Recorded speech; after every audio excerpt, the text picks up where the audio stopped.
So solar cells are crucial components to combat climate change. However, their real-world efficiencies still dwindle below theoretical limits. Why? Well, imagine you shrunk yourself down to the thickness of your hair and then you crawled into a solar panel.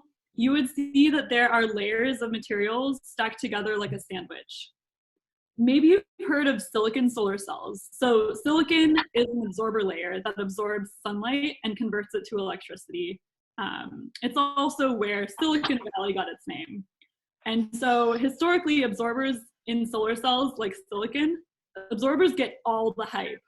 But it's actually in another layer where a bigger research challenge lies. So I'm talking about the contact layers. And those are the pink and the blue layers in this diagram.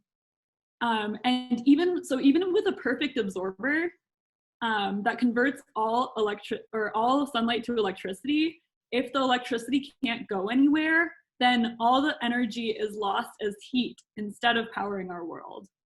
So bad contact layers are a key reason that we have not reached theoretical efficiency in solar. And so the big challenge is, can we find better contact layers to enable climate change busting solar cells? Okay, next slide. Come on, slides. There we go. Okay, so can we do this? But wait, there's the catch. To make contact while allowing light to get absorbed, we need a special material that doesn't exist. It's called a transparent conducting material. Transparent to sunlight and conductive to electricity. But these two properties actually work against each other in nature. Think about it. Metals are not transparent and glass is not conductive. Furthermore, we need materials that conduct a crazy weird particle called a hole, which is essentially the absence of an electron where you would otherwise expect one. It's like a bubble swimming around in a sea of electrons.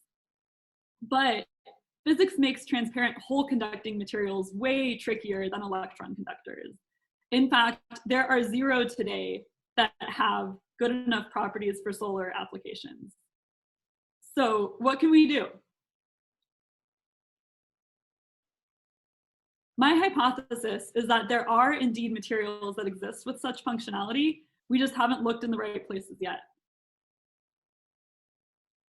During my PhD research, I get to put on a detective hat and search these hidden corners for new candidates as transparent hole conductors. So here's my 3-tiered approach. First, I use Berkeley Lab's materials project, which is a Google-like database of known crystalline materials, to compile an input set of compounds. And then with a supercomputer, I calculate a series of criteria to apply to each compound and filter them down to a smaller subset of promising candidates. And then second, I synthesize these candidates in a high vacuum deposition chamber, and I use custom measurement tools to assess whether they're actually transparent and actually hole conducting. And then third, I incorporate these materials as contact layers in solar cell devices to test them and to inform future computations. So with this combined theoretical and experimental framework, I've discovered some brand new materials that have never before existed that might just be the missing link to achieving maximum solar efficiency. Okay, so now zoom back out of the solar cell, back to your normal size and a bit forward in time. And imagine that high-performing solar panels equipped with these new loss-free contacts have shattered the fossil fuel industry and have been installed on rooftops and fields around the world.